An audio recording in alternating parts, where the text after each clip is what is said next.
Hey folks, I'm excited today to be able to jump into and test out the new AI image generator software from Adobe called Adobe Firefly. If you want to check it out yourself, you can go to firefly.adobe.com. You can also sign up for the beta as well. If you go to that website, up in the right hand corner of the page you will see a blue sign up button. If you want to sign up, you must have an active Adobe ID to do so. And just to warn you, at the time of recording this, there's quite a long queue of people waiting to get access to this software. So I feel very lucky to have gotten access so quickly. So I have been using some other AI software. I've been using ChatGPT for text-based AI solutions, and I've been using Midjourney for image generation, and I've been having a lot of fun with those, and I can see them being incredibly useful in terms of my day-to-day work, and also just for fun in my spare time. And I will create a separate video on that. For now, I want to jump into and focus on Adobe Firefly. So this is the website, and this is what we'll see when we jump to it. And we've got two options right now. They will include more options as things move forward, but right now we can use text to image, or we can do text effects. So let's jump into text to image first and have a play around with that. So if we click on the thumbnail for that, we get taken to this page here where we can see some examples of what other people have created in Adobe Firefly. And you'll see that if we hover over the image, we can see the text prompt that they've used in order to create that image. Now you can use one of these images as a starting point. So let's say you were wanting to create an image of a car. You can click on that car image. It will show you the image and also show you some other generated results along with the prompt here down along the bottom. But what you can do is you can actually just keep most of that if you want, and then you can change the prompt to what you want. So we can see here we've got, you know, all of these different words here. But we could change this, just simply changing the word classic to racing. We can click generate, and let's see what we get from generating that, changing the word classic to racing. So we can see here now we've got some pretty fancy looking racing cars. This one here, because we've got the word humorous in here, it's created some sort of fun ones as well. This one here kind of looks a bit like a cat. It's got ears, you know, and a bit of a face going on there. It looks like some whiskers. So you know, you can have some real fun with this, with the prompts that you have. So a couple of things I want to say about this is that, let's say you generate these images and you find one that you like and you want to kind of keep it maybe for reference, or maybe it's the perfect image that you want. If you find one that you really like, what to do is hover over the image, and then you'll see a download link to download that image. And the reason that you should do that right now is that when you change some of the settings from this panel that you can see over here on the right, it will automatically generate new images, and you cannot go back. You will lose this image pretty much forever. So if there are images that you like the look of, they might, even if they're not perfect, but you want to keep them as reference, then download them as soon as they are on the screen in front of you. And I'll just show you what I mean by that. So right now it's generated one-to-one images, square images. But let's say I want to generate some widescreen. As soon as I click widescreen, it's going to regenerate using this prompt, and I won't get the exact same images that were sitting on the screen the first time around. It's going to give me different ones. So you can see here that these are all very different images.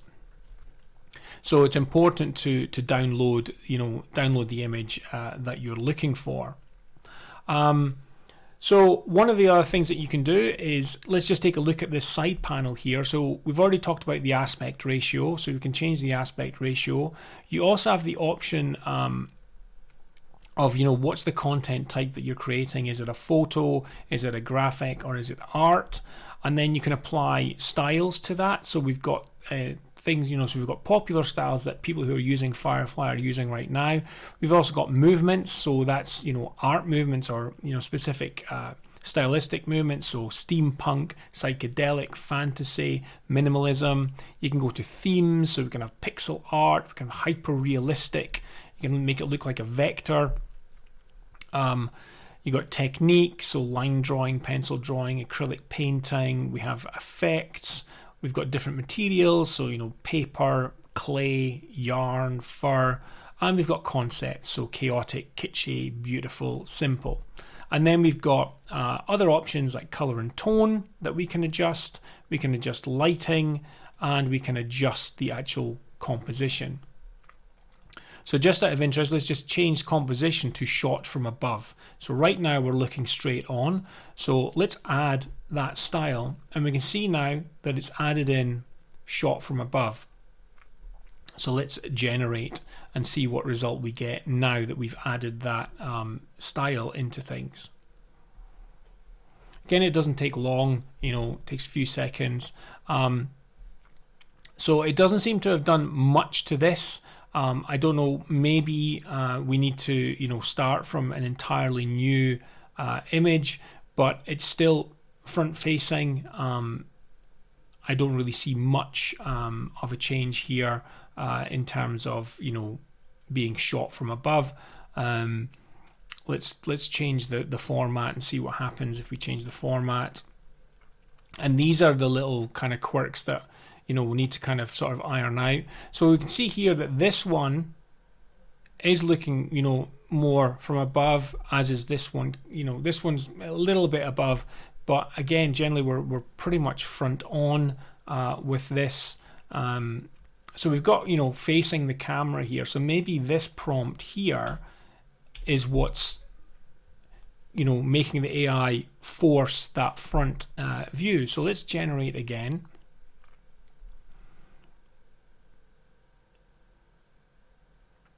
Okay, this time we're getting some different views. So we can see here that the prompts can potentially override some of the styles. So if I, you know, take this out and just put racing car minimalist, let's go change the composition to, let's see what happens if we go shot from below with this. But some of your prompts may override some of the settings in the panel, and it could confuse the AI. So we can see here that it is trying to do, you know, more of a shot from below angle and upwards compared to the previous one. So it is working on that side of things. So let's try something else. Let's try our own prompt. I'm just going to go back to the home page here just anyway. So I'm going to put in a prompt which I've got prepared here. Basically a prompt to try to generate something that looks like me. So let's see how it handles, you know, a human being.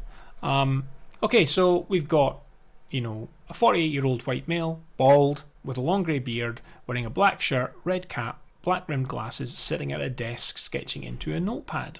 And we can see here that we've got the art style selected, and it's given me that stylistic look to it. This one here is actually, you know, not bad. It's pretty close. What I'd like to do actually is, so I'm going to, because I like this one, what I wanted to do is generate some other images based on this one which I like. In fact, actually what I'm going to do is I'm going to download this one so that I've got this image saved. And then up here on the left hand corner you can see show similar. If I click on show similar, it keeps this original and will generate 3 other images based around this image that I've liked here. So it will pull in some of the stuff and kind of, you know, like the black shirt, the things that I've mentioned. So one of the things that I have obviously are tattoos on my arms. So let's add that on there, tattoos on arm. Okay, and then generate again and see if it adds some tattoos to my arms.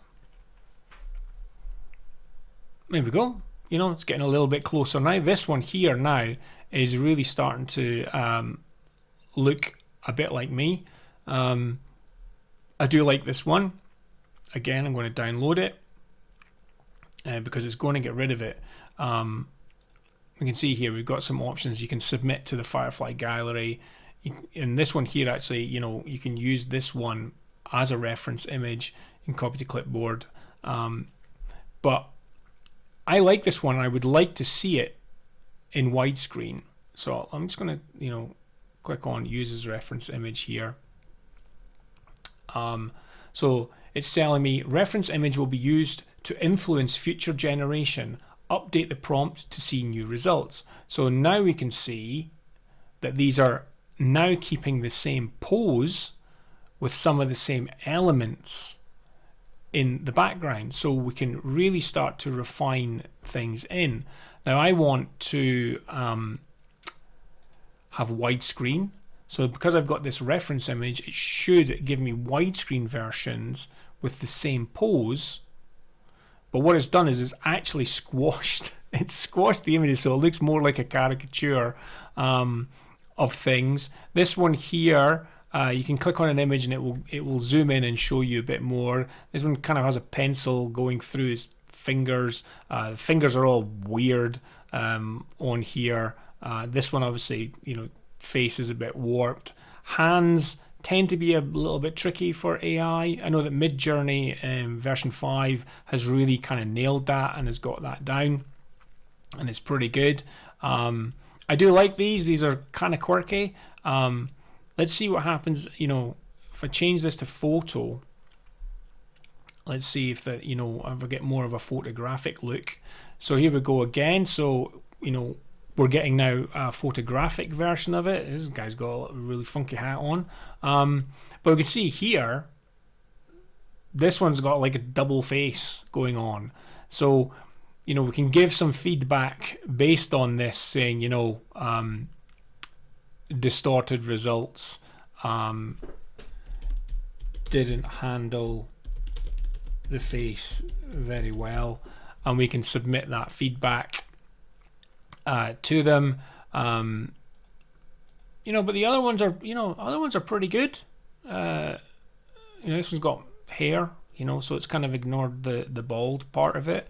I think if you zoomed in on some of these a little bit more, you know, you would see, you'd start to spot all of the little errors. And so looking at these images, I would say the quality of these is sort of where Midjourney was. Maybe, you know, things are moving fast in the AI world, but this is maybe where Midjourney was a few months ago before they got to their new version.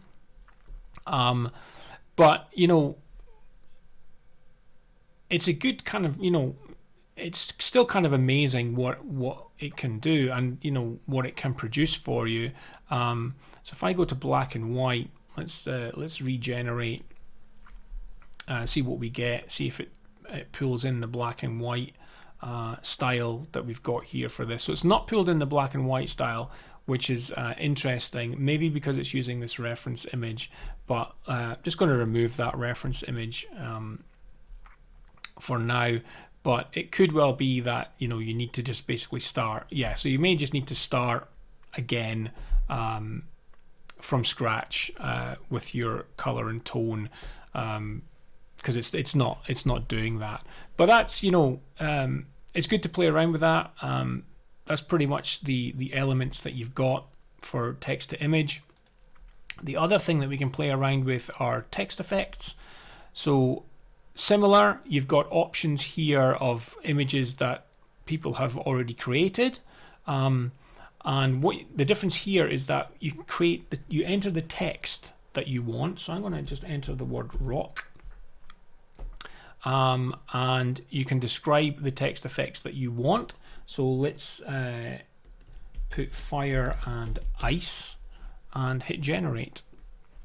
So you can see that we've got the word rock now, and it should generate fire and ice look to that text, which it has. And you can see that, you know, some of the effects are coming a little bit, you know, a little bit past the outline of the text. we're on medium here. If we go to tight, that will constrain the effect to, you know, very closely to the size of the type. If we go to loose, it will regenerate, and we should see, yeah, so we'll now see some of the effects coming past the, you know, sort of the outline path of where the text would be. So it gives, you know, gives a much better look, in my opinion, you know, where it's not very constrained. But if you need it to be constrained, then you can do that using the option on tight here. So looking at the side panel here, we've got some sample effects. So these are text effects that have been pre-created with prompts. So if we clicked on any of these, what we'll see change down here is my text will stay, but we'll see the prompt. So let's go to tiger fur. So you see the word rock is there, but we now have the prompt of tiger fur for the effect.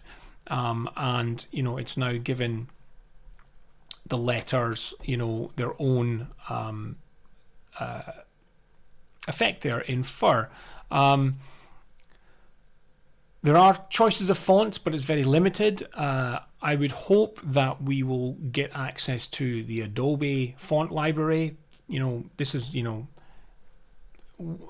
we all know that when we're doing our own projects, there are specific fonts that we want to use. So this is quite limited. It's fun for now to play around with the effects, but really it's not much use if you have a specific typeface in mind.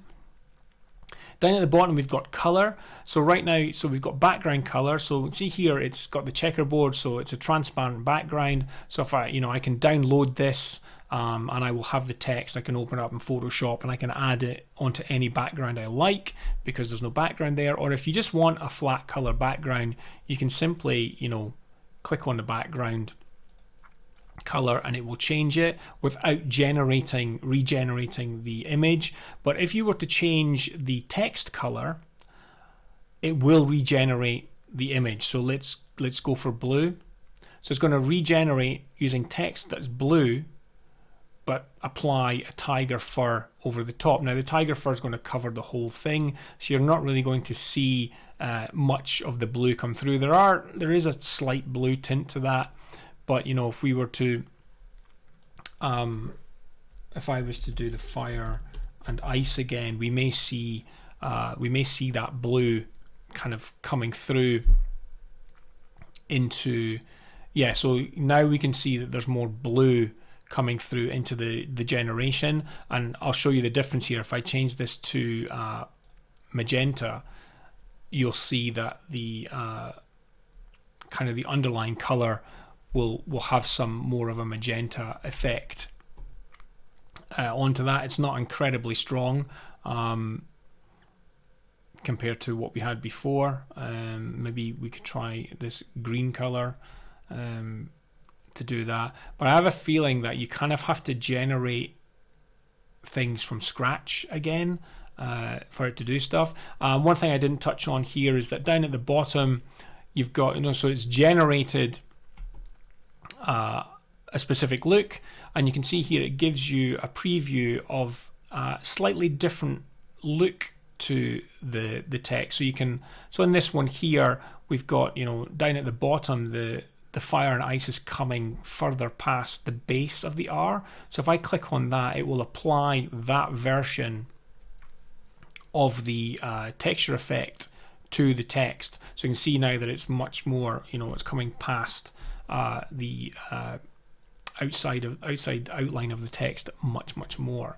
So you can play around with a lot of the text effects. You know, you can see here some really cool stuff. You don't have to stick, as you know, as you've seen there, you don't have to stick with the samples that are already there. You can put in your own prompts and create your own effects onto the letters. It's just quite limited at the moment in terms of the actual fonts that you can use within that. So that's a quick run through of Adobe Firefly. There's a lot of improvements that I feel that they can make. Obviously, we saw there that faces, the hands weren't perfect, but I'm sure that that will get better the more people are using this beta, the more feedback they get, and it can learn and iterate on itself and get much, much better. Just want to touch on, one of the benefits of using Adobe Firefly is the issue around copyright. So because Adobe Firefly has been trained on Adobe Stock, Commercial Commons, and images and content which is now out of copyright, there are no legal issues with the images which are generated. We can't use them for commercial purposes at the moment because it's in beta, but when it comes out of beta, you'll be able to use the images commercially and you won't really have to worry about infringing on anyone's copyright. The same can't be said at the moment for image generators like Midjourney. Midjourney was trained on, basically it scraped the internet, so it was pulling in content from everywhere, and that included copyrighted artworks and copyrighted designs. Now they are saying that the images that are generated through the AI are new content. It's new content, so it doesn't infringe on anyone's copyright. But there are artists out there, designers out there who are currently have raised court cases and are suing for infringement of copyright. So we will need to wait and see what happens with the outcomes of those court cases as to, where the commercial usage will lie on any outputs from Midjourney. And we won't have that issue with Adobe. We'll also need to wait and see, how much it will cost. It probably won't be free, but we'll wait and see. But right now, it's fun to play around with, and you are helping to improve it by giving your feedback through using it. I recommend joining the Discord. Even if you're not going to join the beta, you can join the Discord and you can see what people are creating. You can see what prompts people are using, and people are sharing prompts to get the best results, so you don't have to kind of like stumble along. You can use other people's prompts and change wording to more specifically get the requirements that you need, and so everyone is helping one another out there to move things forward as quickly as possible. Thanks for watching. Please check out my other content. Make sure to subscribe to the channel if you haven't done so already. And I look forward to creating more content in future around AI and how we as designers can benefit from it rather than be fearful of it. Until I see you next time, stay creative.